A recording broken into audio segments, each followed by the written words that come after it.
की वीडियो ना बहुत इंटरेस्टिंग होने वाली है, तो वीडियो को एंड तक जरूर देखना क्योंकि हमारे साथ ना बहुत स्पेशल गेस्ट जुड़ चुके हैं इस बार। और मैंने ना टेक्नोलॉजी का ना भरपूर इस्तेमाल किया है। अब टेक्नोलॉजी को हम इस्तेमाल नहीं करेंगे तो कौन करेगा भला। तो हमारे साथ जुड़ चुके हैं Mumbai based Sundaram asset management के executive vice president mister Vijendra Shrivastava. Video को पूरा देखना क्योंकि इस वीडियो में आपको पता चलेगा बजट के बारे में बहुत सारे इंसाइट्स। मिस्टर श्रीवास्तव एक्सपर्ट हैं टैक्स और डेट की नॉलेज देने में, तो ये आपको बताएंगे कि इस बार का बजट आपके लिए कितना फायदेमंद था और उनका पॉइंट ऑफ व्यू इस बार बजट को लेकर क्या रहा।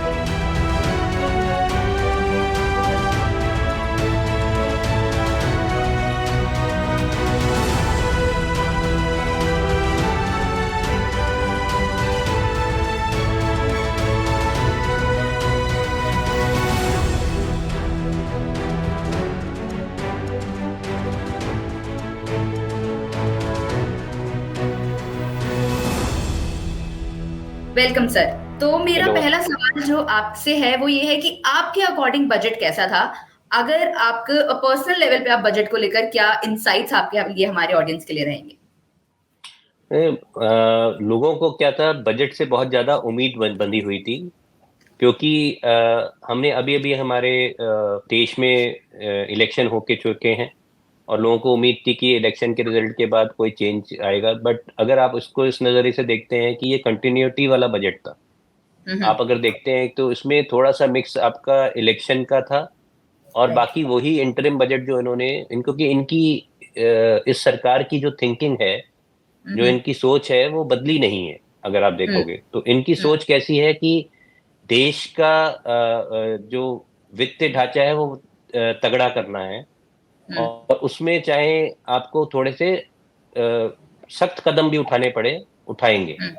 हम्म। तो उसमें क्या है कि आपके सैलरीड क्लास उनका क्या नजरिया रहा है कि जो टैक्स बेस है उसको एक्सपेंड करना चाहते हैं। फॉर्मलाइजेशन फॉर्मलाइजेशन जो होती है आपकी बहुत स्लो होती है, वो हम्म। बहुत जल्दी नहीं पकड़ती। उसको जल्दी करने के लिए पॉलिसी चेंज लाने पड़ते हैं और जब तक आप राइट। पावर में नहीं होंगे तो पॉलिसी चेंज कहाँ से आएगी।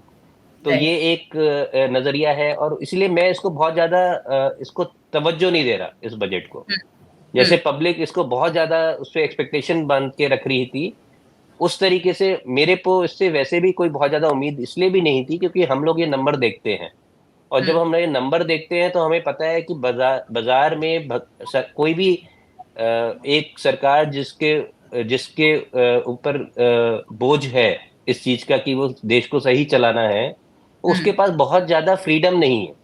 हम्म। तो उसके क्योंकि आप अगर देखोगे 50% से ज्यादा नॉन प्रोडक्टिव यूज में बजट स्पेंड होता है, एक्सपेंडिचर जो होता है 50% से ज्यादा नॉन, तो उसके बाद आपके पास लेस देन 50% बचता है। हाँ। तो 50% से कम अगर आपके पास बच रहा है तो उसको आप कहाँ खर्चा करोगे। तो इस सरकार का एक महत्वपूर्ण निर्णय रहा, कोविड के बाद ही चाहे रहा, कि उन्होंने कैपिटल एक्सपेंडिचर पे बहुत ज्यादा खर्चा चालू किया। और चालू अब किया। एक बार आपने बहुत बड़ा बेस बढ़ा दिया, उसके हम्म। बाद एकदम आपका नॉर्मल बेस होगा क्योंकि जो आपका जीडीपी का नॉमिनल जीडीपी ग्रोथ रेट होगा, इस बारी नॉमिनल जीडीपी ग्रोथ उन्होंने 10.5% टारगेट करी। इसी के हैंडल के आसपास टारगेट कर रहे हैं लोग, 10 से 11% नॉमिनल जीडीपी ग्रोथ टारगेट कर रहे हैं। तो हम्म। आपका जो कैपिटल एक्सपेंडिचर थोड़ा सा उससे ज्यादा है। हम्म। तो और उन्होंने जो रेवेन्यू एक्सपेंडिचर जो उन्होंने इंटरिम बजट में प्रेजेंट किया था, जो उसमें ग्रोथ थी उससे थोड़ी ज्यादा करनी पड़ी क्योंकि ये सरकार का कंपल्शन है, क्योंकि उन्होंने इलेक्शन में जो सीटें उम्मीद कर रहे थे नहीं आई। नहीं आई। ये है बजट का निष्कर्ष मेरे हिसाब से। हम्म। तो जैसे अगर आपने जीडीपी की बात करी तो यहाँ पे इन्फ्लेशन इन्होंने 4% के आसपास इस बार डिसाइड किया है कि इन्फ्लेशन जो रहेगा वो हमारी जीडीपी का 4% रहेगा। तो ये नंबर कितना एग्जैक्ट आप समझ रहे हैं। तो उसमें अगर आप देखेंगे तो ये लोग टारगेट कर रहे हैं। एक अब हाँ। हम 2016 से हम्म। इन्फ्लेशन टारगेटिंग फ्रेमवर्क में हम प्रवेश कर चुके हैं इंडिया। तो हम्म। हमने फॉर्मल ये जब 2016 में डॉक्टर रघुराम राजन की के अंडर हमने इन्फ्लेशन टारगेटिंग फ्रेमवर्क अडेप्ट किया था। और वो उसके अंदर हमारा मीडियन टारगेट, मतलब हमारा हमारा इन बहुत सारी कंट्री में ये एक फिक्स टारगेट होता है। जैसे आप ओके। अगर अमेरिका की बात करोगे या यूरोप हाँ। की बात करोगे तो वहां पे 2% का टारगेट है। हाँ। तो इंडिया के अंदर ये टारगेट 4% का है। जो हाँ। लेकिन विद अ वेरिएशन, क्या हाँ। वेरिएशन है कि इसमें 2% ऊपर और 2% नीचे। मतलब अच्छा। अगर आपका वो 2% नीचे, मतलब कि 2% पे जा सकता है डिफ्लेशन, एक तरीके से आप कह लोगे इंडिया हाँ के लिए, हाँ। और 6% ऊपर में जा सकता है। ठीक हम्म है, तब तक आरबीआई को कोई जवाबदेही नहीं है पार्लियामेंट में। हम्म अगर आपको याद होगा, कुछ समय पहले आरबीआई के गवर्नर ने चिट्ठी लिखी थी सरकार को हम्म। कि क्योंकि 6% से ऊपर चला गया था हाँ लगातार। हाँ हाँ ठीक है, हाँ। तो लगातार आई थिंक 3 क्वार्टर के पास अगर रहता है तो उनको चिट्ठी लिखनी पड़ती है। हम्म तो उन्होंने वो चिट्ठी लिखी थी और बताया था कि इन्फ्लेशन क्यों ऊपर चली गई है। वो हम्म टाइम था जब कोविड का टाइम आया था आपका। हम्म। तो इन्फ्लेशन जीडीपी के प्रोपोर्शन में नहीं है, लेकिन इन्फ्लेशन एक इंपॉर्टेंट पैरामीटर है, क्योंकि हाँ। ये आपका परचेजिंग पावर कम करता है। अगर आज आप राइट। 100 रुपए की कोई भी चीज खरीद रहे हो, कल को वो 104 रुपए की, मतलब आपको हो 104 रुपए चाहिए वही हम्म सेम चीज खरीदने के लिए, अगर 4% का इन्फ्लेशन। हम्म। तो इसलिए इसीलिए आप जैसे लोग जरूरी हैं इस इसमें, कि जो आप पब्लिक को समझाएं कि कैसे उन्हें बचाना चाहिए और अपना हम्म पैसा बढ़ाना चाहिए, जिससे वो एटलीस्ट इन्फ्लेशन को बीट करे। हम्म। राइट। सर, मेरा अगला सवाल आपसे टैक्स स्लैब के ऊपर है। जो टैक्स हाँ, स्लैब में चेंजेस किए गए हैं, वो कितने हद तक बोला गया है कि हाँ सैलरीड एम्प्लॉयज के लिए थोड़ा बेटर तरीके से रखा गया है, तो वो क्या लगता है आपको, कितना बेटरमेंट लेकर आ सकता है सैलरीड एम्प्लॉयज के लिए? इसको एक आप सोच मानिए, मतलब आप इसको आज मैं बिल्कुल मानता हूँ, एक रोष है हम्म जनता में कि भाई ये 17,500 रुपये से कुछ नहीं होता। वो भी हम्म। नई स्कीम में। अगर आप पुराने में जाते हो तो बहुत सारे लोग जो निचले स्तर पे कमाई करते हैं, उनके लिए ओल्ड स्कीम बेटर है, क्योंकि वो लोग घर भी खरीद रहे हैं, वो लोग इंश्योरेंस पॉलिसी भी ले रहे हैं। तो राइट। वो उनकी जो ब्रेक आ जाती है तो उससे उनको वो ओल्ड स्कीम बेटर पड़ती है। तो हम्म। एक तरीके से आप इसको सोच के देखें तो सरकार ने ओल्ड स्कीम जो है वो अभी भी रखी हुई है। इसका मतलब आपको ऑप्शन दिया हुआ है, दिया आप हुआ बचा सकते हो। और हम्म सोच सरकार की ऐसी है कि वो कितना अमाउंट, वो सोच हमारी फर्क मेल हो सकता है ना खाए, मतलब एक हम्म आम जनता के आदमी की और आपके जो सरकार है उसकी मेल ना खाए, कि भाई हम्म कितना अमाउंट जो सफिशिएंट है। आज कोई हम्म। बोलता है कि भाई अब अगर बम्बई जैसी सिटी में रहते हो या बंगलौर जैसी सिटी में रहते हो, तो आपका वहां पे एक मिनिमम अमाउंट आपको चाहिए ही चाहिए रहने के लिए, क्योंकि आपको घर लेना है, आपको रोजमर्रा के खर्चे करने हैं। तो उसके हिसाब से वो उस चीज में आपका एक तालमेल ना बैठे, वो हो सकता है। लेकिन ये सोच सरकार की ये है कि अ, आगे जाके ऐसा होना चाहिए कि एक मिनिमम अमाउंट जो है वो आदमी को टैक्स फ्री मिलना चाहिए। हम्म आज जैसे आपका अराउंड 7 लाख रुपया नए रजीम में आपको टैक्स फ्री मिल जाता है, हम्म और अगर आप अपनी थोड़ा ब्रेक वगैरह जो ले, उससे आपको अराउंड 10 लाख के आसपास टैक्स फ्री हो जाता है। तो वो हम्म सफिशिएंट मानता है सरकार। उसमें हम्म। हो सकता है जनता ना मानती हो, मेट्रो के जो लोग हैं, अर्बन लोग हैं, वो नहीं मानते उस चीज को, हो सकता है। हम्म। अब इसमें अगर टैक्स लैब में बात कर रहे हैं कि सैलरीड एम्प्लॉयज के लिए हमने ये चीज बेसिकली सोच के ये चीज किया है, तो यहीं पे हम अगर एम्प्लॉयमेंट जनरेशन के ऊपर बात करें, क्योंकि एम्प्लॉयमेंट के बिना तो सैलरी नहीं मिलने वाली है लोगों को, तो एम्प्लॉयमेंट जनरेशन के ऊपर भी बहुत सारी स्कीम इस बार सरकार लेकर आई थी बजट में। तो आपको क्या लगता है कि उन स्कीम से एम्प्लॉयमेंट जनरेशन होने के चांसेस हैं? क्योंकि जॉब क्राइसिस भी इंडिया में अब बहुत देखे गए हैं। इतनी सारी गुजरात जैसी सिटीज में, मुंबई जैसी सिटी में हम लोग देखते हैं कि कितनी भीड़ जमा हो जाती है सिर्फ एक 25,000 की नौकरी के लिए भी। तो उस चीज के ऊपर आपका क्या कहना है? उसमें मेरा यही कहना है कि देखिए, मीडिया रिस्पॉन्सिबल होगा तो अगर आप एक चीज सेंसेशनलाइज कर देते हैं हम लोग, तो हम्म हमारे हम देखते हैं 25,000 30,000। आप बाकी कंट्री के हिसाब से भी देखो, मतलब आप ग्लोबल कॉन्टेक्स्ट को मत भूलो। हाँ अगर आप देखोगे कि तो ओवरऑल ग्लोबली भी इस टाइम पे क्राइसिस चल रहा है। हाँ। आपके जॉब इतने आराम से नहीं मिल रहे हैं। ये ट्रांजिशन फेज चल रहा है कि लोग कह रहे हैं ऑटोमेशन आ रहा है और ये आ रहा है। तो इस टाइम पे जो पूंजीवादी आदमी है, जिसके पास हम्म पैसा है, वो हम्म एग्जैक्टली कहाँ लगाए वो उसको बहुत क्लियर नहीं है। हम्म तो उसको इसी एग्जिस्टिंग फ्रेमवर्क में लगाना है कि उसको कोई नई चीज में लगाना है। अब हम हम्म गिग वर्कर्स देख रहे हैं, हम्म उसके लिए इकोनॉमी तैयार हो रही है बाकी सारी, तो हमारे को भी वैसे तैयार होना पड़ेगा। इंडिया अभी एक उभरती अर्थव्यवस्था है, राइट। वो विकसित नहीं है। ठीक है हाँ। ना? तो उसमें हमको सोचना पड़ेगा, और उसी सेम टाइम पे मेरे को ऐसा लगता है, ये मेरा पर्सनल व्यू है, मेरे ऑर्गेनाइजेशन उससे सब्सक्राइब करे या ना करे वो मुझे, इसके लिए मैं डिस्क्लेमर देना चाहता हूँ। ये मेरा पर्सनल व्यू है कि ये सारी जो स्कीम होती हैं, सरकार की, इनमें इनका इंटेंशन अच्छा होता है, लेकिन इसमें ये जब ग्राउंड पे लगाई जाती हैं तो देखो, कोई एक पूंजीवादी है जो वो तब पैसा डालेगा जब उसको दिखेगा कि उसका रिटर्न आएगा। वो रिटर्न फ्री के लिए आएगा। तो कर नहीं रहा है कोई काम। हाँ। तो उसमें एम्प्लॉयमेंट तभी वो जनरेट कर पाएगा जब, और वो उसके बिना, सरकार की बिना मदद के भी एम्प्लॉयमेंट करा पाएगा। हम्म। यहाँ जरूरी ये है कि सरकार अपना हाथ और निकाले, मतलब सेक्टर से और फ्रीडम दे, हम्म। और पूंजीवादियों को ले और उनको रिस्क टेकिंग के लिए एनकरेज करे। हम्म। हम्म। और वो अगर उसे एक, मतलब ये मेरा अगेन सोच है कि अगर आपको क्या है, ये 50-50% का अपनी जो होल्डिंग स्ट्रेटेजिक सेक्टर्स को छोड़ के हम्म। आपको 5% से ज्यादा as a financial stake holder रह जाना चाहिए। हम्म। जहां आपका डिविडेंड आता है, जैसे आप वो 5%, 10%, जो भी आपको ठीक लगता है, 5-10%, 15% आप होल्ड करो, आप डिविडेंड कमाओ, बट उससे आप निकल जाओ। हम्म। और वो सेक्टर्स को आप, जो सेक्टर स्ट्रेटेजिक नहीं है, जहां पे आपका सरकार का बहुत डायरेक्शन नहीं है, उनसे आपको निकल जाना चाहिए, और आपको पूरा उसको पूंजीवादियों को दे देना चाहिए। और उसमें सबसे इंपॉर्टेंट चीज है कि आपको उसके अंदर कंसंट्रेशन नहीं होना, क्योंकि अभी हम, जैसे मैंने आपको बताया, उभरती अर्थव्यवस्था है, ये बाद में अपने आप ही हो जाएगा। जो हम्म। आपके अच्छे प्लेयर्स हैं वो रह जाएंगे, और जो बेकार प्लेयर है वो निकल जाएंगे। हम्म।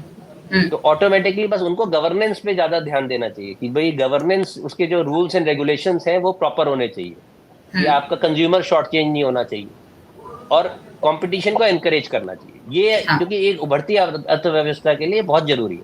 हम चाइना हाँ। नहीं है।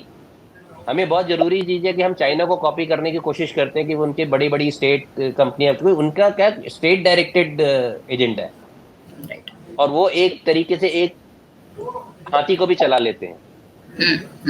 हम डेमोक्रेसी, आप देख रहे हो कि हर 5 साल में इलेक्शन होता है, कोई कितना भी कोशिश कर ले, हम्म। इलेक्शन आपका एक मूल सिद्धांत है जो इंडिया में रहने वाला है, भारत में रहने वाला है, ये हम्म। कभी नहीं जाने वाला। हाँ। हाँ। चाइना पे अगर हम देखें तो वो कम्युनिटी बेस के ऊपर वहां पे वो चलते हैं कि वहां मतलब एक। आपका अलग तरीके से उनका क्या स्टेट, और उन्होंने क्या नियो कम्युनिज्म, आप उसे बोल सकते हो, कि उन्होंने फैक्टर्स ऑफ प्रोडक्शन जो है उसमें कैपिटल को उन्होंने इंपॉर्टेंस दिया है, लेकिन स्टेट के डायरेक्शन में। हाँ। ओके। अगर यही वाली बात हम एम्प्लॉयमेंट जनरेशन में थोड़ा कॉमन लेवल पे समझें, जिसमें हम ये देखें कि हम कैसे एम्प्लॉयमेंट जनरेट कर सकते हैं उन लोगों के लिए जो अभी 20,000 की नौकरी कर रहे हैं, या जो चाहते हैं कि हमें एटलीस्ट 20,000 की नौकरी मिल जाए। तो उनके लिए सरकार को ऐसा क्या करना चाहिए ग्राउंड लेवल पे, कि सरकार ऐसे क्या कदम उठाए या ऐसे क्या स्कीम्स उनके लिए लेकर आए कि जो इन लोगों के लिए स्पेसिफाइड हो कि हाँ, हम बोल रहे हैं कि हम आईआईटी से पास आउट हैं, हमें चाहिए इतने लाख का पैकेज, हमें मिले इतने लाख का पैकेज मिले, बट उन लोगों का क्या जो एक छोटी सी प्राइवेट यूनिवर्सिटी से पास आउट हुए हैं और उनका उम्मीद सिर्फ इतनी है कि मैं यहाँ से निकल के ना सिर्फ 20,000 की पहली नौकरी मेरी 20,000 की मुझे मिल जाए, फिर मैं आगे का बाद में समझूंगा या समझूंगी, लेकिन पहली नौकरी मुझे 20,000 की मिल जाए। तो उसके लिए आपका क्या थॉट प्रोसेस है कि इन लोगों के लिए या फिर इस सेक्टर के लिए क्या करना चाहिए? उसके लिए ग्रोथ ही एक अकेली चीज है जिसके कारण, और ग्रोथ ओरिएंटेशन होना ही चाहिए, और जो हम्म। कर भी रही है सरकार। ऐसा अगर आप देखोगे, आप, हम ये भूल जाते हैं कि भी चाइना ने 11% पे ग्रो किया, पहले बताते हैं हम लोग, लेकिन 11% तब ग्रो किया जब जो ग्लोबल ग्रोथ थी वो 6% थी, 6% हाँ। थी। हाँ। हाँ। हाँ। आज ग्लोबल ग्रोथ जो है 3-3.5% पे है, हम्म। तब इंडिया 7-8% पे ग्रो कर रहा है। तो बुरी ग्रोथ नहीं है, हमारा हाँ, बुरी ग्रोथ बात। ओरिएंटेशन है, लेकिन कॉन्टेक्स्ट चेंज हो गया। हाँ। और इसके अंदर साथ में ये आपको पूंजीवादी होना पड़ेगा। ये मेरा हम्म। मानना है कि डेमोक्रेसी में आपको पूंजीवादी होना पड़ेगा। अगर हम्म। आप वो कैपिटलिस्ट को एनकरेज नहीं करोगे, रिस्क टेकिंग, मैं वही एग्जैक्टली आपको वो दोबारा रिपीट कर सकता हूँ। आपने हाँ। हाँ। पहले जो मैंने चीज बोली है वही चीज है कि आप, ये चिकन एग सिचुएशन है, कि पहले अंडा आएगा कि भाई पहले मुर्गी मुर्गी आएगी। आएगी, तो वो वाला हिसाब है। लेकिन आपका ये है कि अगर आपने एनवायरमेंट कंड्यूसिव बनाया, हम्म। हमने भाई 1991 में देखा ही था कि इंडिया के अंदर जब आपने अपने रेड टेपिज्म को खत्म किया, आप तो बहुत यंग है, लेकिन हम्म। 1991 के अंदर जब पहली बार मनमोहन सिंह जी ने किया, वो लैंडमार्क डिसीजन था कि आपने जो हम्म। फीताशाही हटाई। तो हम्म। वो फीताशाही हटाने से आपको बहुत फर्क पड़ा, आपकी एमएनसी आई, एमएनसी आने से नौकरियां आई। तो जब आप ये फीताशाही को हटाते हैं, बहुत ज्यादा कंट्रोल को छोड़ते हैं, सिर्फ गवर्नेंस पे ध्यान देते हैं हम्म एंड ट्रू सेंस में, और हम्म पूंजीवादी पे आप छोड़ते, पूंजीवादी देखो जब गेहूं पिसता धुन भी पिसती है, हम्म तो थोड़ा बहुत 19-20 होगा, हम्म लेकिन लार्जली कोई गलत काम ना हो, ये चीज का ध्यान सरकार को रखना है। बाकी उनको ये ग्रोथ पे फोकस करना है। अगर वो ग्रोथ पे फोकस करेंगे, जॉब ऑटोमेटिकली, आप जो ये 20,000 कह रहे हो, ये इससे भी बड़ा फिगर हो जाएगा। हाँ तो एक बिल्कुल। शुरुआती जो आपका वो है, क्या कहते हैं, सैलरी, वो और भी हो जाएगी, लेकिन इसमें टाइम लगेगा। इसमें एकदम से आपका नहीं होगा, लेकिन पॉलिसी आज से चालू करनी पड़ेगी। अभी हम्म सरकार का जोर, अगर आप जीडीपी को भी देखते हो, जीडीपी में जो मेजर कंट्रीब्यूशन है हम्म वो सरकार की स्पेंडिंग का है। हम्म उसमें आप अगर पर्सनल, ये प्राइवेट फाइनेंशियल कंजम्पशन, मैं टेक्निकल नहीं होना चाहता, लेकिन मैं बेसिकली उसका मतलब है कि जो लोग जो हैं वो खर्चा कर रहे हैं कि नहीं कर रहे हैं, वो बहुत कम लेवल पे ग्रो कर रहा है। हम्म वो 4 से 5% पे ग्रो कर रहा है, वो बहुत ही कम है, वो आपकी जीडीपी लेवल से नीचे चल रहा है। हम्म। तो तो आपको मतलब एक, अभी ये है कि स्पेंडिंग कैपेसिटी लोगों की उतनी इंक्रीज नहीं हुई है। नहीं हुई है, और हम्म उसको बढ़ाने के लिए आप बिल्कुल वाजिब आपका क्वेश्चन है कि अगर आपको लोगों की स्पेंडिंग कैपेसिटी बढ़ानी है, तो उनके हम्म हाथ में पैसा देना पड़ेगा। हम्म और उनके हाथ में पैसा दीजिए, ये वो चिकन एग सिचुएशन है, बहुत ही ट्रिकी सिचुएशन है, बट जनरली आप अगर सोच के देखोगे आज की डेट में कौन सी कंट्रियों ने प्रोग्रेस किया, हम्म। हाई टैक्स रेट वाली कंट्रियों ने प्रोग्रेस नहीं किया। नहीं किया है। बाद में जब वो विकसित हो गए, उसके बाद उन्होंने टैक्स लगाए। हम्म और हम्म। एक चीज इसके साथ मैं मानूंगा कि सरकार को कुछ इंपॉर्टेंट चीजों में खर्चे करने होते हैं, वो उनको चाहिए होते हैं पैसा, इसलिए इसलिए जब भी जरूरी है सरकार को बाहर निकलना, हम्म और जिससे उनके खर्चे खुद के कम हो। आज हम्म आपका सिर्फ इंटरेस्ट में 20-21% चला जाता है। ठीक है, इंटरेस्ट सिर्फ आपका वेजेस एंड सैलरी वगैरह में, और जिस तरीके के माहौल चल रहे हैं वो बढ़ते जा रहे हैं। हम्म। ओल्ड पेंशन स्कीम वगैरह, ये सब अगर आप चलते रहोगे, और सरकार अगर रिक्रूट क्यों नहीं कर रहा, आपको एक चीज ये भी समझनी चाहिए, सरकार इसलिए भी रिक्रूट नहीं कर रहा, नई भर्तियां नहीं कर रहा, कि उसका ये बिल बढ़ जाएगा। हम्म। और अगर वो बिल लेकिन बढ़ अगर जाएगा, नहीं करेंगे तो काम पे भी तो उतना इफेक्ट पड़ेगा ना। हाँ पड़ेगा, लेकिन इसीलिए वही। तो सरकार को उस चीजों से बाहर निकल, आज आप ये बताओ, आप के उम्र के लोग जो हैं हम्म सरकार से कितना इंटरेक्ट करते हैं? हार्डली। हम्म हमारे जमाने के जो लोग हैं वो बहुत इंटरेक्ट करते थे, हम्म और हमारे से और पुराने जमाने वाले तो रोजमर्रा में सरकार की जरूरत पड़ती थी। तो धीरे हम्म धीरे अगर सरकार की कमी आ रही है, सरकार की कमी होती रहनी चाहिए, और जल्दी होनी चाहिए, हम्म जिससे कि ये आपका जो ग्रोथ का डायरेक्शन है वो हम पकड़ लें। हम्म। और जैसे ही हम ग्रोथ हम लोग बोलते रहते हैं, लेकिन ग्रोथ की तरफ सबका फोकस रहता नहीं है। रहता नहीं है। और नए ओके। लोग चाहिए हमें, जैसे ये जो आपका जिस तरह स्टार्टअप कल्चर, ये बहुत अच्छी बात है कि सरकार ने हम्म समझा और एंजल टैक्स को जो हटाया। क्योंकि एक हम्म तरीके से जो चीज होती है कि एक जिसको करेंगे उसको टैक्स नहीं करेंगे, ऐसा पैसा लाएगा वहां से लाएगा तो करेंगे, इससे होगा, ये सब चीजें आपका और ब्यूरोक्रेसी बढ़ाता है, हम्म फीताशाही बढ़ाता है। फीताशाही को कम हम्म करना है, हम्म। बढ़ाना नहीं। मेरी एक रिक्वेस्ट है आपसे, अगर आप एंजल टैक्स टर्म को हमारी ऑडियंस के लिए थोड़ा सिंप्लीफाई कर सकें। कि जो एंजल टैक्स मतलब आपका ये होता है कि जो लोग जो कैपिटल प्रोवाइड करते हैं स्टार्टअप को, उनको हाँ हाँ। एंजल ऐसे कहते हैं। आप एंजल एंजल क्या, इन्वेस्टर्स बोलते हमारी, हैं। हाँ, एंजल इन्वेस्टर कहते हैं, तो उसके ऊपर वो टैक्स लगाते हैं अगर वो फेयर वैल्यू से ज्यादा होता है। तो अच्छा। एक ओके। वैल्यूएशन प्रैक्टिस होती है कि भाई आपका जो दोनों तरीके से होती है, एक आपकी मार्केट वैल्यूएशन होती है, एक आपकी क्या कहते हैं, जो चार्टर्ड अकाउंटेंट्स वैल्यूएशन करते हैं उस हिसाब से होती है। तो उस फेयर वैल्यूएशन के हिसाब से अगर उसकी जो पैसा जिस प्राइस पे प्लेस हुआ है उससे ज्यादा अगर उस पे होता है, ये अनलिस्टेड शेयर होते हैं ऑब्वियसली, तो उसके अंदर हम्म। आपका अगर प्राइस उससे ज्यादा होता है तो उस पर टैक्स लग जाता है, सरकार का अच्छा। जो रेट होता है। तो वो टैक्स जो है वो उन्होंने अब खत्म कर दिया। खत्म कर उससे दिया। क्या हुआ, अब ये वापस जो फंडिंग आपकी गिर गई थी स्टार्टअप हम्म में, इससे उम्मीद है कि बढ़ जाएगी। हो सकती है। अब वो राइट। तो हो सकता है कि बाजार का माहौल थोड़ा चेंज हो रहा हो तो ओवरऑल फंडिंग वैसे ही कम हो रही हो, लेकिन जैसे ही ये चीजें सॉर्ट आउट होंगी, जैसी चीजें साइकिल आएगी, अप साइकिल आएगी, तो ये चीज आपके हेल्प करेगी। हम्म। अब अब मेरे को करेक्ट करेगा अगर ये सही है कि नहीं। अब इसमें शॉर्ट टर्म और लॉन्ग टर्म कैपिटल गेन्स के ऊपर भी इंक्रीज कर दिया है उसको, तो ये कहीं ना कहीं उनपे नेगेटिव इम्पैक्ट या ऑपोजिट इम्पैक्ट डालेगा क्या, कि एक तरफ एंजल टैक्स को किया है और एक तरफ शॉर्ट टर्म और कैपिटल गेन को देखो, एंजल टैक्स तो अनलिस्टेड में है, और शॉर्ट टर्म कैपिटल गेन और long term capital gain tax इस लिस्टेड सिक्योरिटीज पर है, और अनलिस्टेड पर भी है, लेकिन अनलिस्टेड पे इतना ट्रेडिंग नहीं होती, इतना वॉल्यूम नहीं होता है, लिस्टेड पे ज्यादा वॉल्यूम होता है। तो उसमें आपका जो शॉर्ट टर्म कैपिटल गेन और long term capital gain tax है, इनमें इनका बढ़ाने से मैं बोलूंगा कि ऐसा कोई बहुत बड़ा नेगेटिव नहीं है। ओके, ठीक है, आपका उसका रीजन ये है कि अनटिल अनलेस आप कमाओगे नहीं तो आप पैसा कैसे दोगे। ठीक है, आपका आज पीक टैक्स रेट 30% है नई रिजीम के अंदर, और सेस वगैरह लगा के तो 39% के आसपास लगभग हो जाता है। तो आपका उससे बहुत नीचे है। 20% आपका अगर short term capital gain tax देखो तो काफी नीचे है।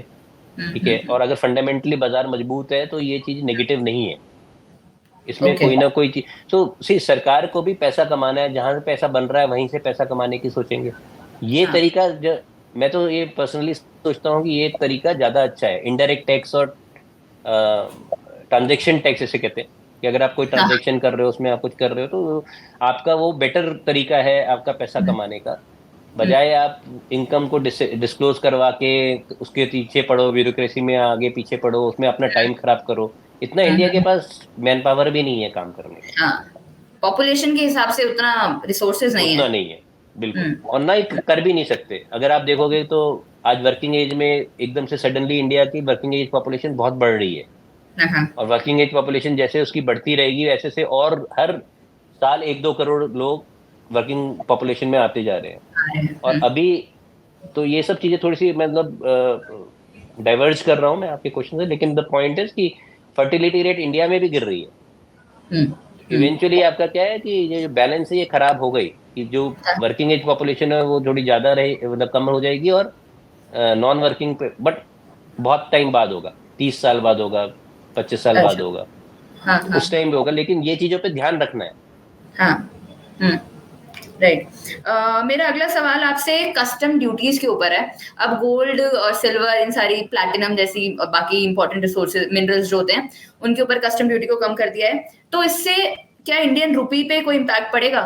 क्योंकि जितना हम अगर हमारी भारत देश में ही गोल्ड का प्राइस कम हो जाएगा इसके बाद, तो इवेंचुअली लोग ज्यादा खरीदना शुरू करेंगे उसको। तो अगर ग्लोबली ये चीज इम्पैक्ट करे तो प्राइसेस बढ़ने के चांसेस हो सकते हैं। अभी भी गोल्ड में 6% का तो अंतर है ही, मतलब कस्टम ड्यूटी 6%, तो ठीक है, हाँ 15% से 6% कर दिया है, तो वो एक पॉजिटिव है, क्योंकि पहले जो जितना होता था अब 6% लोग अफोर्ड कर सकते हैं, प्रॉब्ली वो करेंगे भी और कर सकते हैं। बट अगर देखो तो गोल्ड का जो ये मिसनॉमर है, demand for gold is not very great now, particularly जो सरकार ने सॉवरेन गोल्ड बॉन्ड स्कीम जब से लॉन्च करी थी, तो उसमें ये गोल्ड, लेकिन भले ये gold has become a kind of a store of value for, gold आपका जो है वो एक स्रोत बन गया है लोन लेने के लिए। आप देखोगे गोल्ड लोन कंपनीज बहुत प्रॉस्पर करी है, क्योंकि जो आपको कंज्यूमर को जो शॉर्टफॉल होता है उनके घर में गोल्ड ज्वेलरी पड़ी होती है, और एक अच्छी मार्जिन पे, क्योंकि सिक्योरिटी बहुत हाई क्वालिटी है, एक अच्छी मार्जिन पे आपको मतलब लोन मिल जाता है, और तो अच्छे रेट पे मिल जाता है। लेकिन गोल्ड हमेशा ना एक थोड़ा इमोशनल फैक्टर भी रखता है इंडियन सोसाइटी के लिए, तो स्पेशली बहुत कम मेरे ख्याल से अब, पर्टिकुलरली जो नीचे के तबके के लोग हैं, उनमें ये गोल्ड हर एक के पास है, मतलब आपका चाहे छोटा क्वांटिटी में हो चाहे बड़ी क्वांटिटी में हो। तो पर्टिकुलरली ये रूरल एरियाज में गोल्ड बहुत ज्यादा बड़ी होल्डिंग में है लोगों के, पुराने जनरेशन इंटरजेनरेशनल जो आपके गोल्ड है, तो उसको आप देखोगे तो गोल्ड लोन कंपनीज का आपका आप शेयर प्राइस से समझ जाओगे कि गोल्ड लोन कंपनी किस तरीके से बढ़ी है।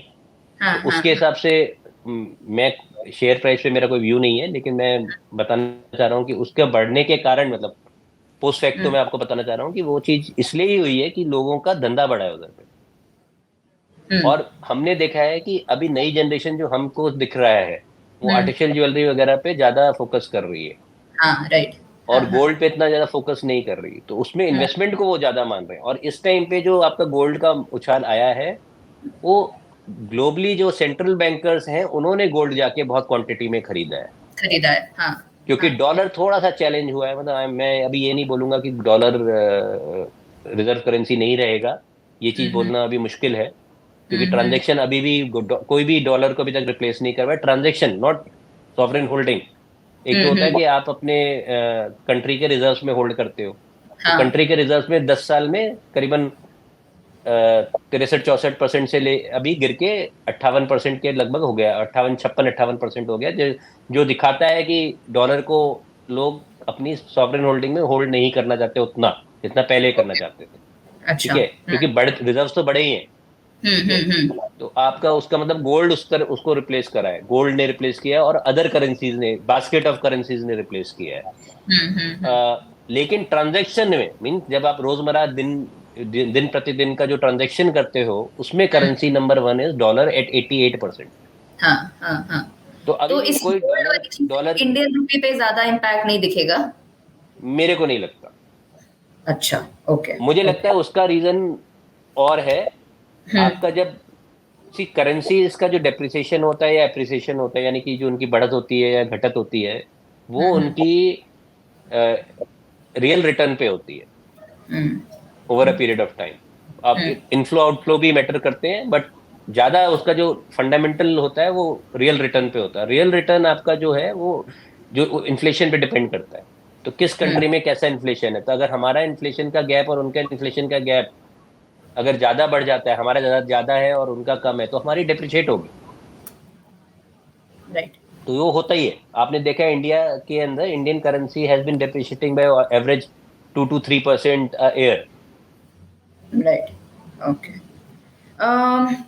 मैं अगला सवाल आपसे बैंकिंग सेक्टर के ऊपर जानना चाहती हूँ और आईटी सेक्टर के ऊपर इस बजट से कितना इम्पैक्ट पड़ सकता है, कि क्या इसके लिए जो स्कीम्स लेकर आई गई हैं, अगर आईटी सेक्टर में ज्यादा फोकस करती है सरकार, तो उसका इम्पैक्ट हम अपनी यूथ के ऊपर कितना देख सकते हैं?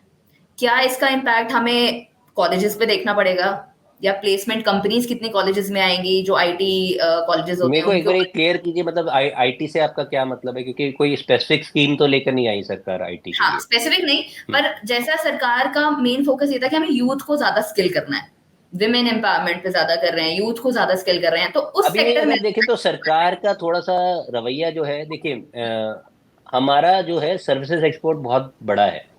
हम्म। ओके, हम्म। और इंडिया वहां से फॉरेन एक्सचेंज कमाता है, और इसी कारण हमारा बहुत बड़ा मतलब हमारा जो आउटबाउंड सर्विसेज हम जो अवेल करते हैं और जो हम्म। हम एक्सपोर्ट करते हैं, एक्सपोर्ट इंपोर्ट का जो डिफरेंस है सर्विसेज में, वो हम्म। हमारा हम्म। पॉजिटिव है, हम्म। हम्म। गुड्स में नेगेटिव है। हम्म। ठीक है ना। तो उसी कारण ओवरऑल, क्योंकि गुड्स में अभी भी हम बहुत ज्यादा इंपोर्ट करते हैं क्योंकि ऑयल के कारण मेनली, तो हाँ। उसके कारण हमारा बहुत ज्यादा हमारा नेगेटिव, हमारा करंट अकाउंट ट्रेड डेफिसिट चलता है। हाँ। हाँ। ठीक हाँ। है, तो वो ट्रेड डेफिसिट को कवर करने के लिए हमारा services export is very important. तो हम्म। मुझे लगता है कि IT is always an important, but it is also one of the self balancing अपने आप करने वाले एक सेक्टर है। हम्म। उसके अंदर आप देखोगे तो जैसे अगर आप नाम नहीं लूंगा कंपनियों के, but there are large company जिन्होंने अपने आप स्किल कराए अपने, जो उनके जो थे, उन्होंने कंपनियों के साथ टाई अप करके अपने इन हाउस कोर्सेज ऑफर करके अपने एम्प्लॉयज को भेज के, जो हम्म। कोडिंग का टाइम था, आपने देखा अब यहाँ पे ग्लोबल कैपेसिटी सेंटर्स, हम्म। कैपेबिलिटी हम्म। सेंटर्स है, कैपेसिटी सेंटर्स जो आपके जो है बन गए हैं वो बहुत बड़े निकल रहे हैं। तो क्योंकि हम्म। इंडिया में वैल्यू चेन में ऊपर जाके काम करने का एक मादा है, यहाँ पे एक स्किल्ड वर्कफोर्स अवेलेबल है, हाँ। पर्टिकुलरली सर्विसेज साइड पे, पर्टिकुलरली आईटी साइड पे।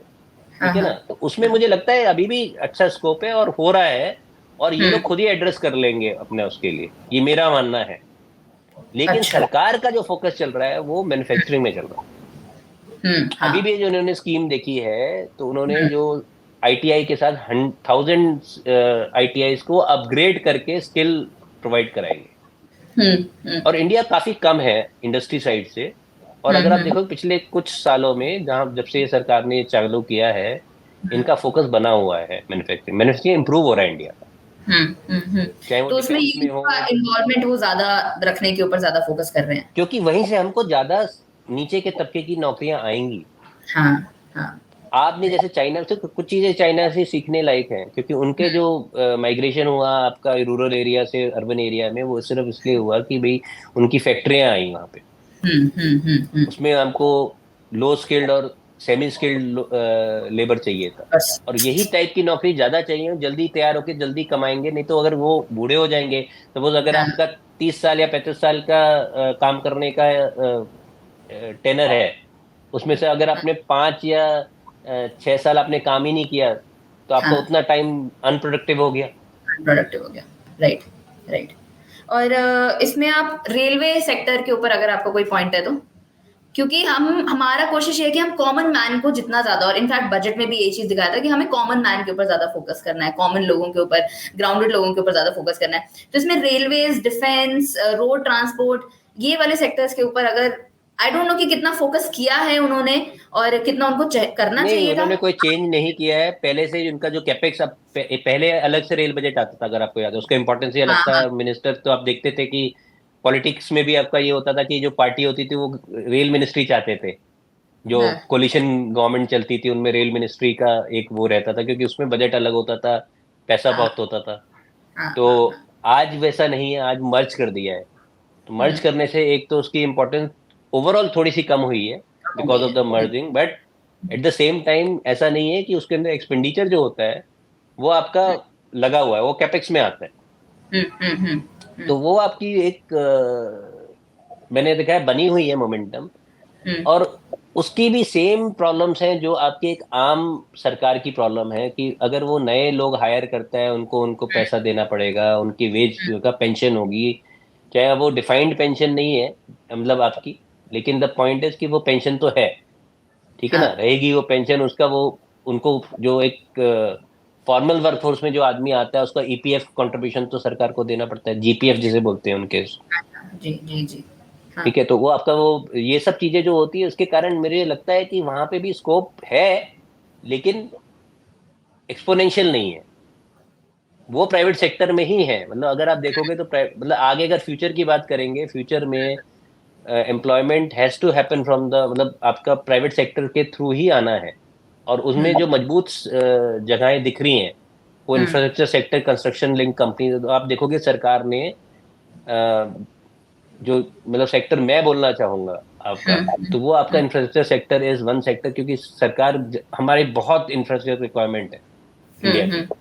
हम्म। रोड्स बनानी है, पोर्ट्स बनाने हैं, वो सारी चीजें अभी भी चल रही है, बने हुए हैं और बनाने हैं, एयरपोर्ट हाँ बनाने हैं। हाँ तो हाँ। आपकी इंडिया बड़ी अलग सी विचित्र सी कंट्री है बाकी कंट्रियों के मुकाबले। हम नियरेस्ट चाइना के हैं, क्योंकि पॉपुलेशन हमारी बहुत ज्यादा है। बहुत ज्यादा है। अब अगर देखोगे, आपकी जर्मनी की बात करते हो या फ्रांस की बात करते हो, 6 से 8 करोड़ की पॉपुलेशन है इन लोग। हाँ हाँ। अब 6 से 8 करोड़ की पॉपुलेशन के सामने आप 140 करोड़ हो। वहां के हम्म आप कंपैरिजन कर सकते हो, आपको करना है कर लो, आपकी मर्जी है। लेकिन हम्म। जितने अमीर लोग यहाँ पे 1% में हैं, उनके हम्म, वहां 10%, 15% में है। हाँ, हमारी 2 स्टेट की पॉपुलेशन उनकी पूरी कंट्री की पॉपुलेशन है। हाँ। हाँ, तो आपका और एब्सोल्यूट नंबर बहुत मैटर करता है। मतलब वो मैं बताना चाह रहा हूँ कि एब्सोल्यूट नंबर में हम लोग अभी ऑलरेडी आगे आ चुके हैं काफी चीजों में। हम्म। और 5 ट्रिलियन की इकोनॉमी हमारे लिए पर कैपिटा में बहुत इंपॉर्टेंट नहीं है। हम्म हम्म। बट हमारी ओवरऑल एब्सोल्यूट बेसिस पे अगर आप देखोगे, हम बड़ी अर्थव्यवस्था में आ जाते हैं, जैसे हाँ 5 ट्रिलियन में चले जाते हैं। हाँ हाँ हाँ। अब वो हम आ जाएंगे, क्योंकि वो मैथमेटिक्स है। अगर हम हम्म 7% पे ग्रो करेंगे, हम हम्म। 2-3 साल के अंदर हम लोग 5 ट्रिलियन होंगे। हाँ। मेरा अगला सवाल आपसे कुछ स्कीम्स के ऊपर है। जैसे मुद्रा लोन स्कीम लेकर आई है सरकार, उसके ऊपर भी उन्होंने काफी फोकस किया है। तो उसके बारे में अगर आप ऑडियंस को थोड़ा बता सकें कि क्या है ये, इससे क्या इम्पैक्ट पड़ेगा, पॉजिटिव कितना होगा, नेगेटिव कितना होगा, तो इसके ऊपर कुछ।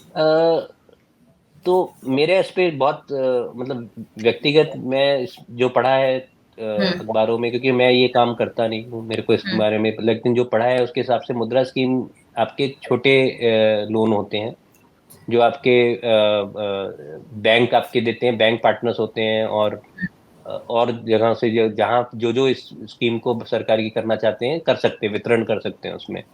उसमें हम्म आपका ये होता है कि छोटे अमाउंट होते हैं, लोगों को मिलते हैं, महिलाओं को पहली टाइम एंटरप्रेन्योर को मिल जाता है। तो ये मुद्रा योजना तो अच्छी है। हम्म हम्म लेकिन इसमें क्या है कि आपका जो एक एमएसएमई कल्चर है ना, माइक्रो स्मॉल मीडियम एंटरप्राइजेज, तो माइक्रो में ये बहुत बड़ा फैक्टर है, उसको बढ़ावा, और उसको बढ़ावा देना चाहिए। ये एंटरप्रेन्योरशिप कल्चर है, लेकिन अभी तक इसका कोई मेजर बेनिफिट नहीं मानूंगा मैं। फोकस अभी भी है सरकार का, लेकिन मैं इसके अंदर अभी इसका कोई मेजर बेनिफिट इसलिए नहीं मानूंगा कि बड़ी कॉरपोरेशन अभी भी बहुत आगे है।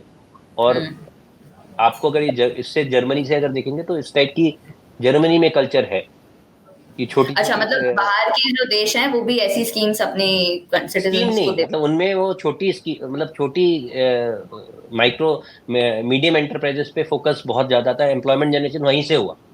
अच्छा, क्या होता है, छोटी ओके। एंटरप्राइजेस जब लगाई जाती हैं उनको भी लोगों की जरूरत होती है, और उसके अंदर आपके एम्प्लॉयमेंट जनरेशन होता है और अच्छी क्वालिटी के प्रोडक्ट मिलते हैं जो आपके लोकल प्रोडक्ट्स होते हैं। पर्टिकुलरली जैसे आप, अगर आप बोलना चाहोगे कि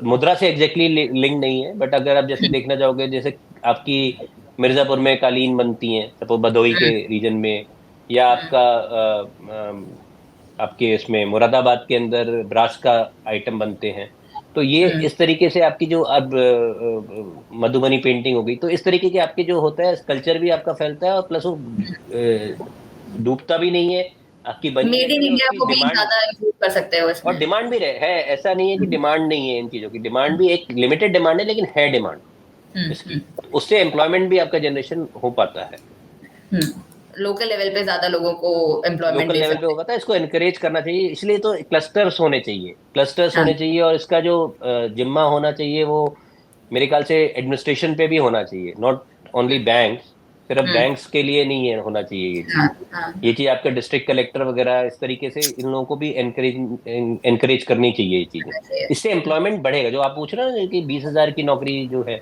हाँ, हाँ, हाँ, या हाँ। आपका ये अब जैसे आपका जैसे सड़क बनती है फॉर एग्जाम्पल, हम्म, हम्म, अब कोई आदमी जो होता था कि अगर उसको उस जगह में अपना गांव छोड़ के जाके एक दिन लग जाता था मान ले नियरेस्ट शहर में जाने के लिए, तो उसके अंदर अगर वो मान ले 2 घंटे में हो रहा है, 2 घंटे तो हम अपने मेट्रो में, मतलब मेट्रो रीजन में ट्रेवल कर लेते हैं, वो अपने वापस गांव में जाता है, उसके एक घर है वहां पे, वो हाँ, खाना वहीं खा सकता है, रह सकता है, और वो हाँ। काम करने शहर में जा सकता है। तो ये चीजें भी आपका हब स्पोक अरेंजमेंट भी होना चाहिए, और इसलिए इम्प्रूवमेंट होना बहुत जरूरी है रोड्स का। मतलब जहाँ 10 घंटे लग रहे थे वहां एक कॉमन मैन ये भी सोचेगा ना कि मेरे 2 घंटे भी बच जाएं, तो उसमें भी वो खुश हो जाता है कि चलो अब मैं 7 घंटे में 6 घंटे सबसे में बड़ी बात पहुंच है वो गया। अपने परिवार के साथ रह सकता है। परिवार के अभी साथ रह आपको सकता अगर देखोगे मेट्रो में सबसे बड़ा जो एक खिंचाव है वो इसीलिए है। है हाँ, कि जो लोग दूर नहीं रहना अफोर्ड कर पड़ता सकते, जो लोग अफोर्ड कर सकते हैं वो तो अपने घर खरीद के रहते हैं, जो लोग है। नहीं कर सकते वो लोग कैसे आते हैं, वो अकेले रहते हैं, हाँ, हाँ, वो छुट्टी हाँ, दिवाली दशहरा उस पे जाते हैं अपने जाते हैं। घर पे। हाँ, हाँ। इससे पहले आपने बात की थी कि देश में ना प्राइवेट कंपनीज या प्राइवेटाइजेशन को ज्यादा फोकस में रखना चाहिए, स्पेशली रेलवे सेक्टर्स में, जैसे ये वाली चीजें हैं। कहीं ना कहीं क्या इंडिया एक ऐसी कंट्री बन रही है कि जहाँ पे प्राइवेट इन्वेस्टमेंट्स भी अब कम आ रही है और डोमेस्टिक प्राइवेट इन्वेस्टमेंट्स भी कम हो गई हैं? अगर मैं सिर्फ नेशनल लेवल वो पे। मैं इसको हाँ, इमीडिएटली ऐसे नहीं बोलूंगा कि हो रहा है, हुआ है ऐसा अभी हाँ, रिसेंट क्योंकि पास्ट कुछ में। अगर डेटा आप ऐसा है जो ये दिखाता है कि इंडस्ट्री, नेशनल हाँ लेवल पे इंडस्ट्री प्राइवेट कंपनी कम क्रेडिट कर ग्रोथ रही अगर आप देख, 2-3 चीज हुई हैं इसकी। है। हाँ, 2010 से 12 के बीच में हम्म, बहुत ज्यादा बैंक्स ने लेंडिंग करी, हम्म। जिस कारण हमारा बैंकिंग सिस्टम में प्रॉब्लम आ गई। अच्छा, उस बहुत टाइम बड़े फ्रेम बड़े में क्या चीज?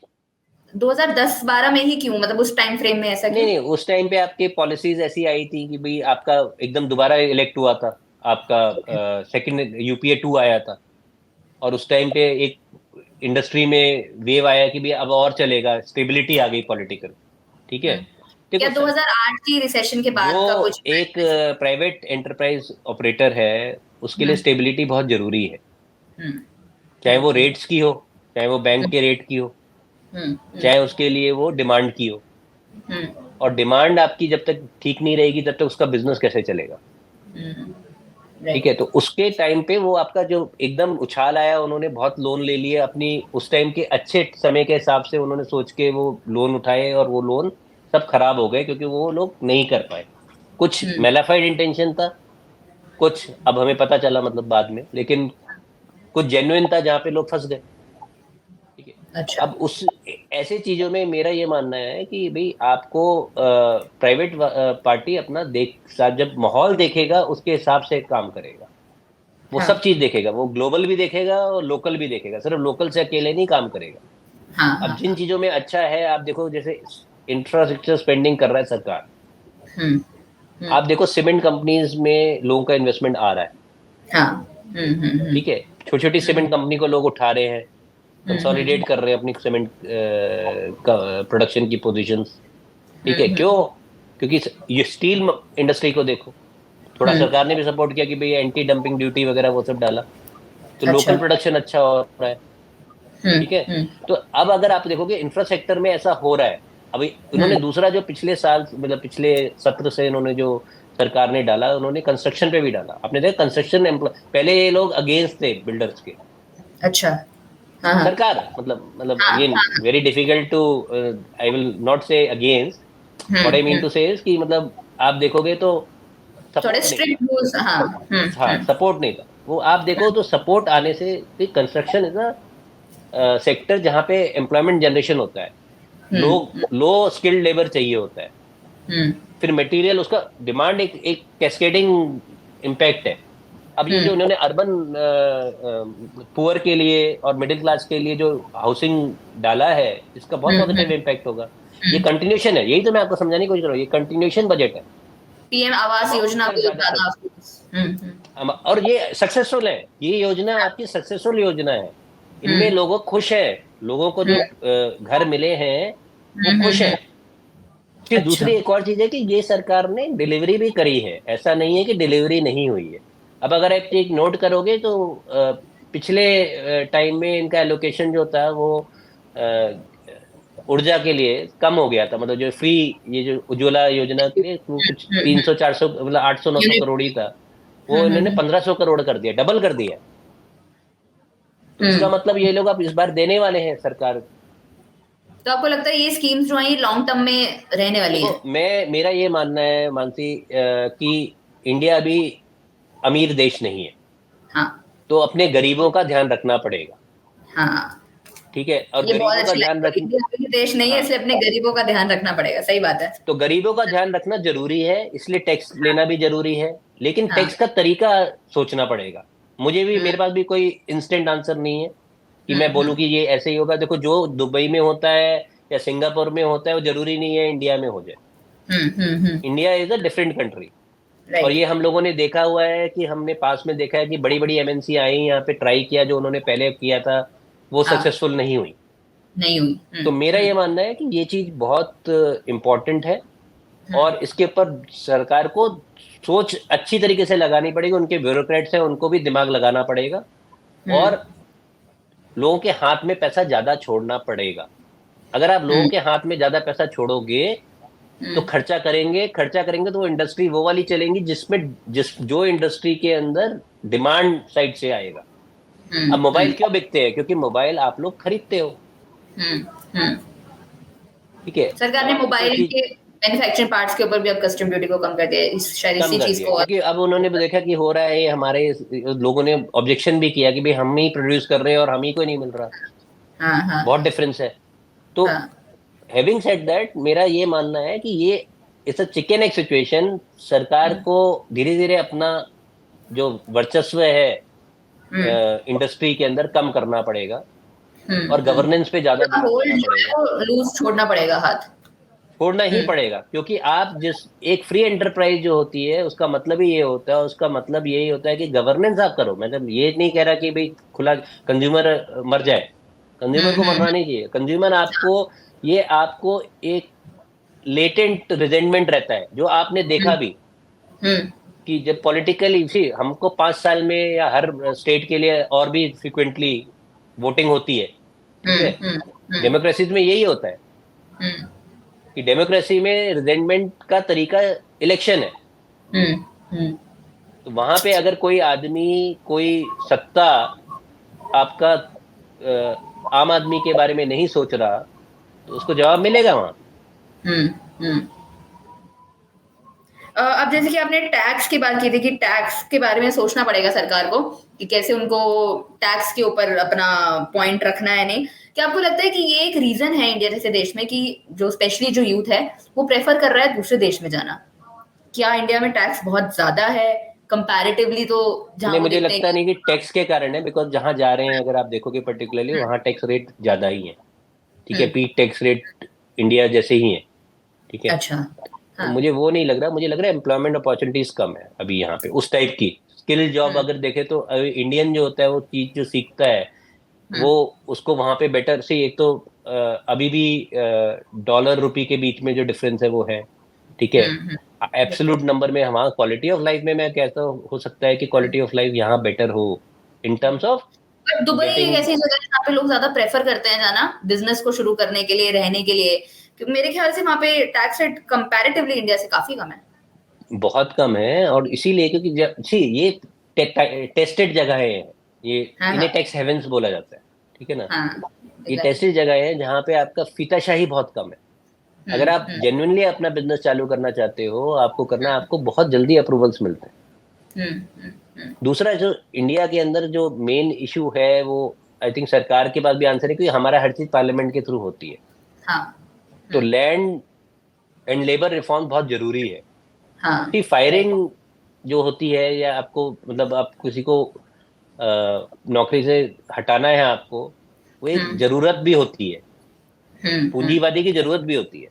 वो लॉस हम्म, बनाता रहेगा ऐसा थोड़ी ना है। हाँ, ठीक है, राइट, तो आपका यहाँ पे जो है, हमारे वहाँ पे ये सारी चीजें पे अटक जाता है। हम एक बार, एक तो है इमोशनल सोचो, एक है हाँ, आप लॉजिकली सोचो। तो लॉजिकली सोचने का अगर आप देखोगे तो ये चीजें दोनों, हायरिंग फायरिंग इंडिया के बनस्पत, आप अगर अमेरिका में जाते हो, अमेरिका हम्म, में हायरिंग फायरिंग पॉलिसी हमने सुना हुआ है ये चीज। ठीक है ना, लेकिन आप हम्म, कितनी जल्दी स्टेबलाइज हो जाती है वो कंट्री, बिकॉज हाँ वहां पे हायरिंग फायरिंग है। हाँ, कॉन्टिन्यूस सीधे प्रोसेस है सोचो, इसका उनका। मैं एक एनालॉजी, एक उदाहरण देता हूँ आपको एक, हम्म कि भाई अगर आदमी एक कोई है हम्म जिसका कोई इन्फेक्शन फैल गया है पैर में, हम्म वो एक पैर कटवाएगा या मरना पसंद करेगा? हम्म ठीक है, तो आपका वो ही चीज हिसाब है कि आप अपना मतलब, अब जहां जहां जिन जिन कंट्री में ये चीज नहीं है वहां हम्म, लोग जाना प्रेफर नहीं करते।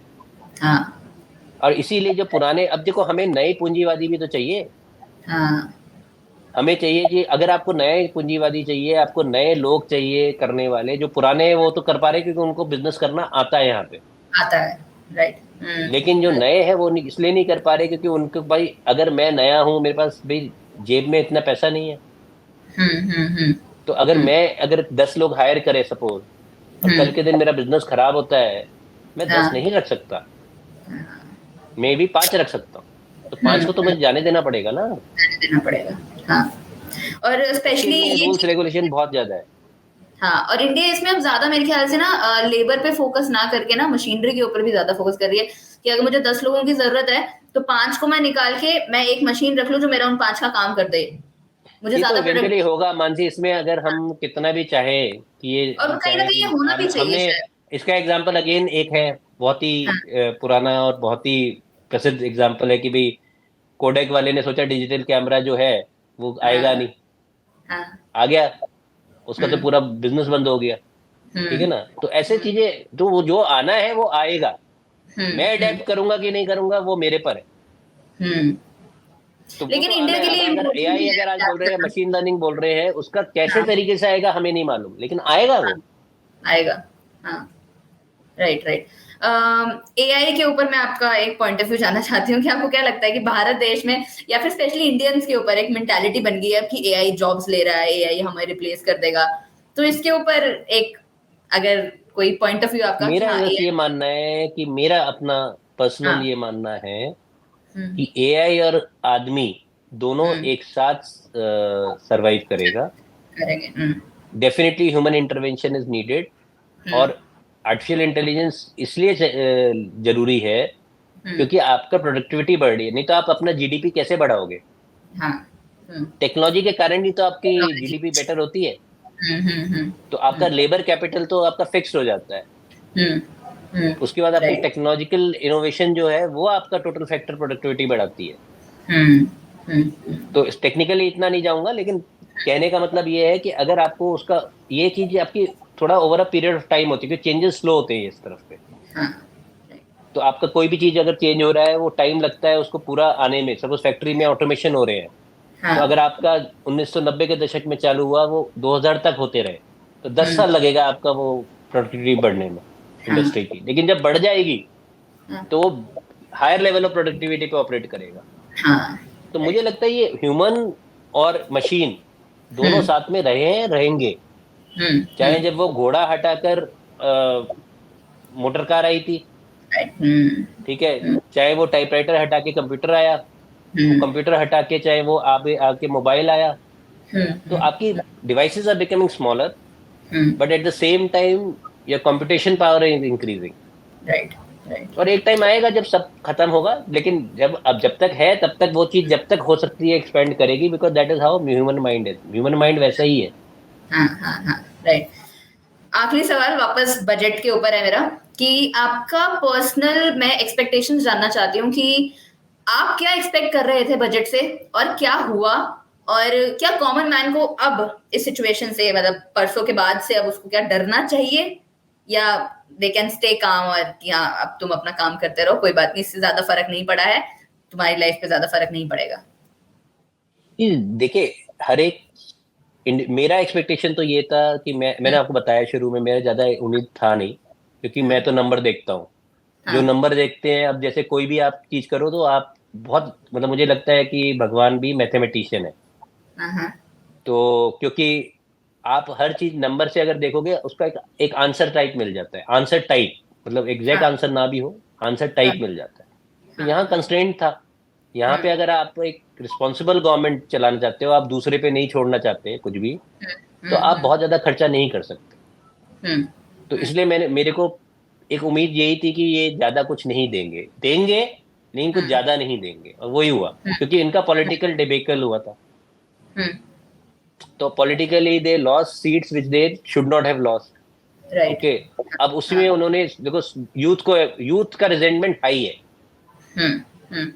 तो हमारा तो ऐसा, जो ऑलरेडी नौकरी कर रहे हैं या ऑलरेडी रिटायरमेंट के आसपास बैठे हैं, तो उनके लिए कोई बहुत बड़ी बात नहीं है। बट अब हम्म। यूथ को देखो, यूथ पर्टिकुलर स्किल्ड यूथ, जो हम्म। लोगों की से बीटेक की डिग्री है, हम्म। अ, और कोई प्रोफेशनल डिग्री है, जहाँ पे वो लोग मतलब एक्सपेक्ट कर रहे थे कि भाई हम ये चीज कर लेंगे। देखो, हमारे में भी एक भेड़ चाल हमारे में है। हम्म। हर एक एक भारतीय में भेड़ चाल, क्योंकि कोई कह रहा है इंजीनियर कर लो तो इंजीनियर कर लो सब, कल। हाँ। तो सारे इंजीनियरिंग करने पहुंच गए। हाँ। कोई होटल हाँ। मैनेजमेंट कर लो, हर होटल मैनेजमेंट थी। हम्म। इसलिए आज मुझे, आजकल मैं जो बच्चों को देख रहा हूँ, मुझे बड़ा अच्छा लगता है कि वो हम्म। अपनी मर्जी से काम कर रहे हैं। हम्म। और हम्म। वो ये कंडीशन पुरानी वाली है। मुझे लगता है आगे जाके ये चीज सॉल्व होगी, क्योंकि वो लोग देख के कर रहे हैं, उन एडवाइस लेकर कर रहे हैं। और जिस एरिया के अंदर आपकी क्या कहते हैं स्कोप है, उसमें हम्म। जा रहे हैं। तो मुझे लगता है हम्म। ये एड्रेस होगा इवेंचुअली। आप हम्म। देखोगे कि कुछ टाइम बाद आप ये चीजें बेटर होंगी और इंडिया भी प्रोग्रेस करेगा। तो ये हम्म। एक चीज है। दूसरी चीज है कि मेरे को ऐसा लगता है, पर्सनली मैं चाहता हूँ कि इंडिया पहले सक्षम हो। हम्म। हम्म। सक्षम अगर हम होंगे तो हम देखो, आज हम ग्लोबल स्टेज पे, हमको लोग इसलिए भी थोड़ा, और हमें करना चाहिए, मतलब हमें, हम्म। हमारे पर्सनल एजेंडा कुछ भी हो, हाँ। ठीक है, लेकिन हमारे को हम्म। अपने देश के बारे में जरूर सोचना चाहिए। और हम्म। जब तक हम अपने देश के बारे में नहीं सोचेंगे, हम नहीं पर देखो, ऐसा बोला जाता है, मैं उसकी हम्म। एनालॉजी ऐसे भी लेता हूँ कि आपको सिखाया जाता है घरों में कि हम्म। अगर आपने अपने घर के बारे में बुरा बोला, तो हम्म। आपके बारे में कौन क्या सोचेगी पब्लिक। ठीक है, हाँ। हाँ। तो ये आपको ये सोच के करना चाहिए कि आप अगर अपने देश को बेचने निकले हो, या आप अपने देश के बारे में बुरा सोच रहे हो, तो आपके बारे में क्या सोचेगा। कहते क्या इंडियंस सोच। आर लाइक दैट, ये एक हाँ। आपको मिलता है, ठीक है ना। हाँ। तो हाँ। ये चीज नहीं, हमको ये अच्छी नहीं लगती। मुझे हम्म। पर्सनली मैं बोलूंगा, मुझे नहीं अच्छी लगती। मैं चाहता हूँ कि मेरा देश सक्षम हो, चाहे मेरा टैक्स थोड़ा ज्यादा चला जाए, कोई फर्क नहीं पड़ता। हम्म। और उसके लिए जरूरी है कि आज, और मुझे लगता है कि सोच है, कहीं ना कहीं सोच है। हम्म। वो पूरी अप्लाई हो पा रही है कि नहीं हो पा रही, वो उस चीज में मेरे को थोड़ा सा गैप दिखता है। लेकिन हम्म। सोच है कि भाई लोगों को, गरीबों का ध्यान रखना है, हम्म। और हमें प्रोग्रेस ग्रोथ भी लानी है। हम्म। अब हमारे को भी ये सोचना है कि मुझे पता है, a country is as good as its people.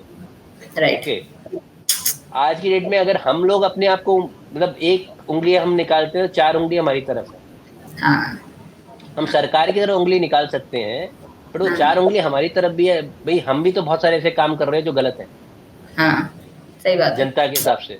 तो हमें भी वो हाँ। सोचना चाहिए कि हम कैसे बेटर करें कि हमारा, अब देखो जो जिसके पास नहीं है वो ऐसी हम्म चीजों पे नहीं विश्वास रखेगा।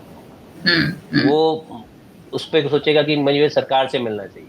हमारी सरकार से मिलना, ठीक सही बात है। ठीक है आप, लेकिन अगर कोई मिडिल पाथ ढूंढे कि सरकार, देखो हम्म सरकार दे भी तो रही है ना। अगर आपने हम्म 3 करोड़ घर दिए हैं हम्म अब पीएम आवास योजना में, यानी कहीं किसी को तो गए हैं ना आपके, तो बनाए हुए हम्म घर है ये, हम्म। ठीक है ना। अब आपको ये चीजें मैं, मेरा ये मानना है कि ये चीजें हमें भी सोचनी चाहिए हम्म एज इंडिविजुअल्स, एज कंट्री हम्म पीपल। तभी हम्म हम लोग एक विकसित भारत या जो भी सरकार बोलती है, और एक आत्मनिर्भर निर्भर देश बनेंगे, हम बड़े बनेंगे। विजन है, लेकिन हम्म विजन को एग्जीक्यूट करने के लिए हम लोगों की विल कम है, मुझे ऐसा लगता है। हम्म। लोगों की लोगों की भी हाँ। विल होनी चाहिए। देखो हम ग्राउंड पे तभी कर पाएंगे जब हम सोचेंगे। हमें तो सोचना मतलब चाहिए कि हम सिटीजन्स को भी कुछ रिस्पॉन्सिबिलिटी लेनी चाहिए देश के कैसे, साथ क्यों में। नहीं, आप बताओ हमें क्यों, मतलब आप भी जानते हो, हम भी जानते हैं कि भाई मैं तो काफी बूढ़ा हूँ, तो मुझे तो हम्म पता है वो टाइम से मैं देखा हुआ है कि लोग सरकार की वो सारी स्कीम लेते हैं, चाहे उनको जरूरत हो या ना हो। अगर वो हम्म। एलिजिबिलिटी झूठी करके भी ले लेते हैं। हाँ और हाँ। एक खुददार देश में मैंने देखा है, बहुत सारी जगहों में, ऐसी जगह में इंस्टेंसेस देखे हमने, ऐसे एपिसोड सुने हैं, एनेक्डोट सुने हैं, जहाँ हम्म पे ऐसी कंट्री जो बड़ी हुई अच्छी हुई, हम्म उन कंट्रीज के अंदर ये लोग ऐसा काम नहीं करते। हम्म। ठीक है, दूसरी चीज की आप अगर सोच के देखो कि भाई तो मॉरल वैल्यू एक रहती है। मॉरल वैल्यू हमारी भी है, ऐसा नहीं है कि नहीं है, लेकिन हम्म। एक हमें थोड़ा तो सुधरना पड़ेगा। आज आप हाँ देखो कौन सी ऐसी कंट्री है कि हमें भाई हिंदी बोलने में शर्म आती है। हाँ। ठीक है, भाई ऐसी कौन सी कंट्री, मुझे बताओ एक कंट्री बताओ, मैं आपको चैलेंज करता हूँ, जो ऊपर हम्म है और वो अपनी हम्म। लैंग्वेज बोलने में शर्माते हैं। चल हाँ। इंग्लिश जानते होंगे, इंग्लिश नहीं बोलते। अगर हम्म आप आज तो इंडियन बहुत कंट्री चले गए, हम्म। ठीक है, तो वो हम्म। आप कंट्री में चले जाओ, उनको इंग्लिश आती होगी तो भी अपनी लोकल लैंग्वेज बोलते हैं। हाँ। हम्म तो ये आपका एक यू आपको एक प्राउड फीलिंग आती है अगर आप अपना चीज अपनी देश के बारे में सोचते हो, तो वो बढ़ रहा है। मैं ये नहीं कह रहा नहीं कम हो रहा है, बढ़ रहा है। Hmm. Nationalism not at the cost of stupid things, okay, right. Nationalism in good faith, that is right. What I would say. Perfect. बहुत अच्छा लगा सर, ये मेरा आखिरी सवाल था आपसे। कोई एडवाइस अगर आप ऑडियंस को देना चाहें इन्वेस्टमेंट पर्पस के लिए, या फिर इस बजट को तो लेके सब कुछ। तो मैं ये कहूंगा कि भाई मैं फिक्स इनकम बिजनेस से आता हूँ हम्म और डेट मार्केट से आता हूँ, तो मैं उसी पे एडवाइस दे सकता हूँ। तो मैं ये बोलूंगा कि भाई आदमी, लोग जो मतलब लोग जो हैं जो बैंक में अपना पैसा सिर्फ डालते हैं, अ हम्म पार्ट ऑफ देयर मनी, मैं हर चीज एक चीज में हम I firmly believe in hmm. Diversifying. Right. तो आप बैंक में भी पैसा रखो, बैंक में भी पैसा रखना जरूरी है, but at the hmm same time आप अपना, मेन चीज होती है कि आपकी post tax and pre tax. Hmm तो nobody is interested in pre tax. अगर आप टैक्स ब्रैकेट आपका जीरो है तो बहुत अच्छी बात है, तो कोई इनडिफरेंट हो आप कि किधर आप हम्म। डाल रहे हो, आप बैंक में डाल रहे हो तो एब्सोल्यूट रिटर्न देखो। हाँ। बट जिन पे टैक्स अप्लाई होता है और जनरली हम देखते हैं कि टैक्स जनरली 20% तो लोगों का रहता ही है। रहता ही है। तो 20% टैक्स के जब आप दे रहे हो, उस टाइम पे आपको ये ध्यान रखना चाहिए कि आपके हाथ में कैश फ्लो कितना आ रहा है। हम्म हम्म और उसमें हमने इन म्यूचुअल फंड कैसे स्कोर करते हैं, पर्टिकुलरली हम्म अगर आपका मल्टी ईयर टेनर होता है, हम्म कि अगर आप म्यूचुअल फंड के ग्रोथ प्लान में डालते हो, हम्म अब टैक्स सेम हो गया है, लेकिन हम्म आपका एफडी में अगर पैसा आप डालते हो, तो हम्म एफडी के अंदर आपको एक्रूड इंटरेस्ट पे हर साल टैक्स लगता है। हम्म। तो जो पैसा आपका चला गया उस पर तो आपको कंपाउंडिंग नहीं मिलेगी। हाँ म्यूचुअल हाँ फंड में ऐसा नहीं है। म्यूचुअल फंड में ग्रोथ प्लान में अगर आप पैसा डालते हो, हाँ हाँ तो आप जब पैसा निकालोगे तब टैक्स लगेगा, यानी आपको जो पैसा नहीं आपने टैक्स भरा हाँ वो आपका कंपाउंड होता रहेगा। हाँ और हाँ ये तब हो जाता है कि जब आपका रेट एक तो ज्यादा होता है, ये दो हाँ मतलब ये और बेनिफिशियल हो जाता है म्यूचुअल फंड हाँ में डालना, अगर आपका हाँ। रेट ज्यादा होता है हम्म या आपका टेनर लंबा होता है। हम्म तो अगर आपने सपोज 10 साल के लिए पैसा रख लिया एफडी हम्म में, हम्म तो आपका 10 साल म्यूचुअल फंड में डालना बेटर हो जाएगा, बेटर हो जाएगा। हाँ क्योंकि आपको सपोज 8% रिटर्न मिल रहा है, हाँ। 8% पे आपको सपोज 20% हो, एक तो 10 साल में आपका भी टैक्स रेट चेंज होगा, लेकिन मैं कह रहा हूँ एज्यूम करो कि सेम ही है, तो आपको हम्म। हर साल 1.6% का टैक्स हम्म। भरना पड़ेगा उसके अंदर। तो 1.6 पे आपको रिटर्न नहीं मिलेगा। हम्म। यहाँ अगर आपने दोनों में 10 साल रखा, वहां पे आपको एंड में 1.6 काट काट के मिलेगा एवरी ईयर। हम्म। और यहाँ पे आपको अगर सेम है 8%, सपोज हम्म। इवन हम्म। कम है, सपोज 7.5 भी है, तो हम्म। भी आपको 7.5 हर साल मिलता रहेगा टिल 10 ईयर्स। हाँ हाँ। और तो म्यूचुअल फंड्स में एनीवेज बेटर है। म्यूचुअल फंड में क्या होता है कि म्यूचुअल फंड में आपका कैपिटल मार्केट प्रोडक्ट होते हैं, तो हाँ। आपका उतार चढ़ाव होता है एवरी डे। हम्म। तो वो एक बहुत लोगों को जमता नहीं है, जो हम्म। पर्टिकुलरली बैंक वगैरह में पैसा डालते हैं, उनको समझ नहीं आता ये। लेकिन हम्म। एक चीज होती है कि जैसे आपका टेनर बढ़ जाता है, हम्म। तो ऑटोमेटिकली आपको, क्योंकि आपको पोर्टफोलियो में इंटरेस्ट वापस आ रहा है, हाँ तो वो हाँ आपके फायदे में गिरता है। हाँ तो आपकी दो हाँ। दो मेजर इनकम सोर्स होता है, एक होता है आपका कैपिटल गेन, ट्रेडिंग गेन को मैं नहीं लूंगा, ट्रेडिंग गेन तो आपका बहुत छोटा पार्ट होता है। हाँ हाँ। तीन सोर्स होते हैं वैसे, तो आपका एक होता है आपका एक्रूड इनकम, इंटरेस्ट हम्म। इनकम। एक हम्म। होता है आपका level of interest rate change, मतलब अगर हम्म। इंटरेस्ट रेट चेंज होंगे तो आपका, अगर नीचे जाएंगे तो आपको बेनिफिट होगा, ऊपर हम्म। जाएंगे तो आपको नुकसान होगा कैपिटल मार्केट प्रोडक्ट में। ठीक है, हम्म। डिपेंडिंग ऑन द ड्यूरेशन, छोटी ड्यूरेशन होगी तो हम्म। कम नुकसान होगा, हम्म। लंबी ड्यूरेशन होगी तो ज्यादा नुकसान होगा। हम्म। बट जैसे ही आप अपना टेनर बढ़ाते हो, अगर आपको लंबे समय के लिए फिक्स इनकम में पैसा रखना है, तो mutual fund is more advisable. मैं उम्मीद करती हूँ कि हमारे व्यूअर्स को, ऑडियंस को आपकी बातें आपने बहुत अच्छे से सरल भाषा में समझा दिया है उनको। तो उनको अगर कोई भी डाउट्स होंगे तो मैं आप तक जरूर पहुंचाऊंगी उन्हें। अगर बिल्कुल हमें बिल्कुल कमेंट बिल्कुल करते हैं या कुछ बताते हैं उनको, अगर कुछ ऐसा लग रहा है तो मैं जरूर आप तक उन चीजों को पहुंचाऊंगी। तो बिल्कुल। बहुत अच्छा लगा आपसे बात करके। Thank you so much sir, thank you. बिल्कुल आपने टाइम निकाला हमारे लिए, अपना क्रूशियल टाइम हमें दिया, इतनी सारी अच्छी अच्छी बातें बताई। तो मेरे लिए भी एक अच्छा एक्सपीरियंस रहा कि मैंने हिंदी के अंदर काफी कुछ बोला, वो मुझे खुशी है, क्योंकि हाँ हाँ बेस लेवल पे कनेक्ट करना भी एक बहुत जरूरी बात होती है, और अच्छा लगा आपके साथ हाँ। बात करके। Thank you so much sir, thank you. या थैंक यू वेरी मच।